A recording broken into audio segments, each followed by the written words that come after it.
In this video, you'll learn how to make a fidget bracelet. The first step on making a fidget bracelet is to wrap the nylon cord 4 times around your wrist to measure it, and then you can cut it. And I do have a planning sheet template where you can also measure your wrist and write down the measurements there, which will also be helpful.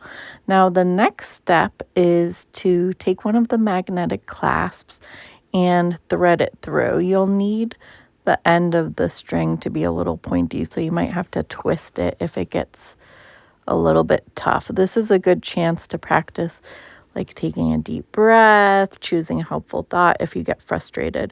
Once you have the clasp on, you're going to bring it to the center of the cord. You could do a double knot here. I taped it to the table first and then made a double knot. It doesn't really matter the order that you do that in. And it's just gonna, we just tape it to the table so it's kind of secured in place for our beading to begin.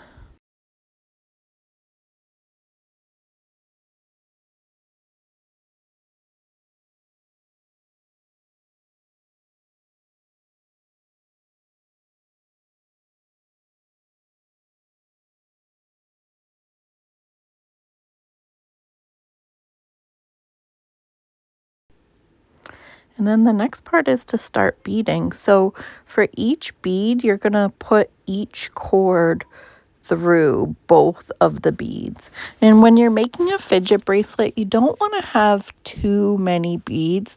Depending on the size of the wrist, maybe 7 to 10 beads, because if you have too many, then there won't be enough cord to be able to push the beads around, so you kind of have space to fidget them.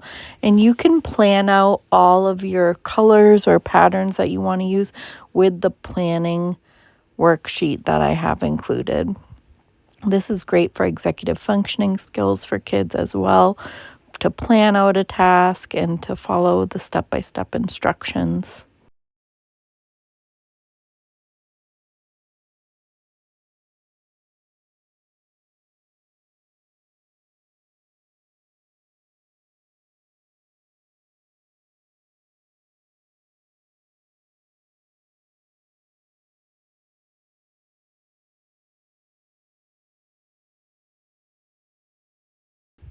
I have all the links to everything that I used for supplies.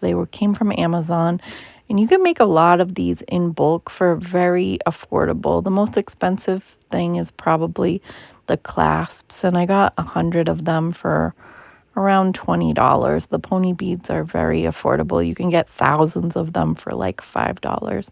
So it's a pretty affordable craft to make with a bunch of kids.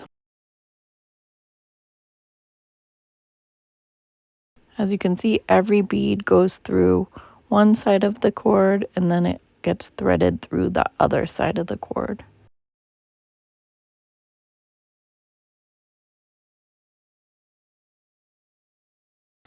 The next step is just to make sure that the length is about right for the bracelet,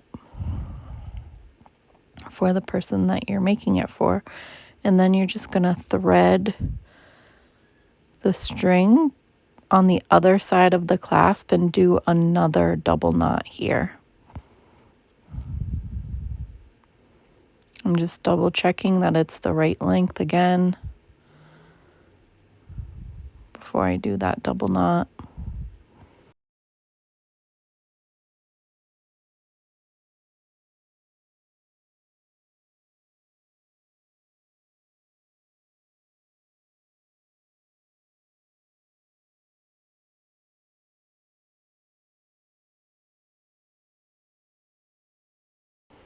Then you're going to just take your scissors and cut off the excess cord. Don't do it too close to the knot because you don't want it to unravel.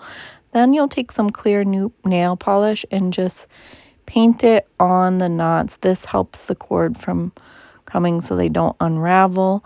Once it's dry, you can put it on, and you see when you have the space with the beads, you can just use your fingers I got nail polish on the desk, so I was trying to clean it up. You can just slide them around with your fingers. And this is a fidget you can use when it's like on yourself as a bracelet, or you could take it off and use it as well. The magnetic clasp makes it really easy to take on and off. So it's a nice tool that you can use. And if you're looking for visuals, I have a fidget rule visual at Whole Child Counseling for you too. You can get a free fidget bracelet planning worksheet and a fidget rules visual on the Whole Child Counseling blog in the free resource library. Just head on over and sign up to the email list there. Thank you to these artists, and please like and subscribe to Whole Child Counseling.